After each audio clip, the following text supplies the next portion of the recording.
Praise the Lord. എൻ്റെ പേര് Thomas K Abraham. എൻ്റെ ഭാര്യ ജാൻസി. എനിക്ക് 4 മക്കളെ ദൈവം തന്നിട്ടുണ്ട്. ടിജോ, ടിങ്കു, ടിപ്സൺ, ടിസിയ.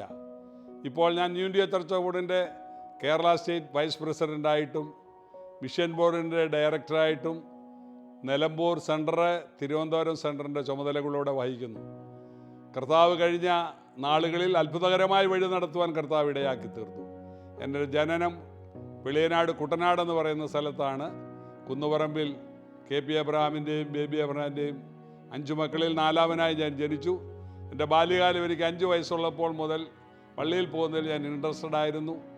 അത് 10 വയസ്സുള്ളപ്പോൾ ഞാൻ തിരുവല്ലയിൽ എൻ്റെ അമ്മ വീട്ടിൽ താമസിക്കുമ്പോൾ തെങ്ങേലച്ചൻ്റെ ശുശ്രൂഷകളിൽ സംബന്ധിച്ചു.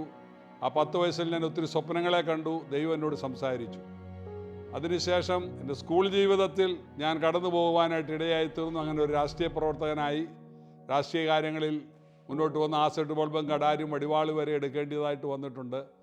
എന്നാൽ ആ സമയത്ത് തന്നെ പള്ളി കാര്യങ്ങളിലും പള്ളിയിലെ കമ്മിറ്റി മെമ്പറായിട്ടും സൺഡേ സ്കൂൾ അധ്യാപകനായിട്ടും KYMA എന്ന് പറയുന്ന യുവജന സംഘടനയുടെ ചുമതലക്കാരനായിട്ടും ഞാൻ പല വർഷങ്ങൾ ചുമതലയേറ്റു.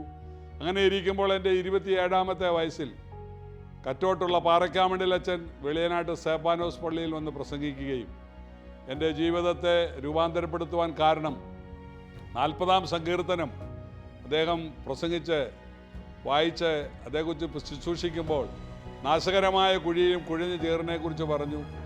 അങ്ങനെ ഭാവിയായി ഞാൻ തെറ്റുകാരനാണെന്നുള്ള ബോധം വന്നു. പാപത്തെ ഏറ്റുപറഞ്ഞു. ദൈവം എനിക്ക് ദർശനങ്ങളെ തന്നു. കർത്താവിന് വേണ്ടി ജീവിപ്പാൻ ഞാൻ തീരുമാനമെടുത്തു.